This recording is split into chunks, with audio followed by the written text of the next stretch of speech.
Welcome. In today's video, we're going to learn how to add your job on X, formerly known as Twitter. Updating your profile with your current job can help you connect with others in your industry and showcase your professional life. Let's dive into the steps.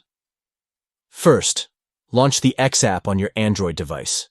Make sure you're logged in so you can access your profile settings easily. Once the app is open, look for your profile icon. This is usually your profile picture or the navigation menu icon located in the top left corner. Tap on it to open your profile options. Next, tap on Profile. This will bring you to your profile page where you can see all your personal details. Now, tap on Edit Profile.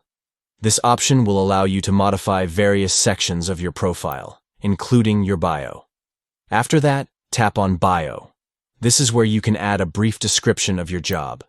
Type in your current position or job title. Make it concise, yet informative to give others a clear idea of what you do. Once you've entered your job details, take a moment to review it.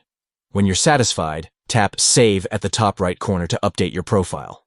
And that's it. You've successfully added your job to your profile on X. This small update can make a big difference in how others perceive your professional identity. If you found this video helpful, don't forget to like and subscribe for more tips on enhancing your social media presence. Thanks for watching.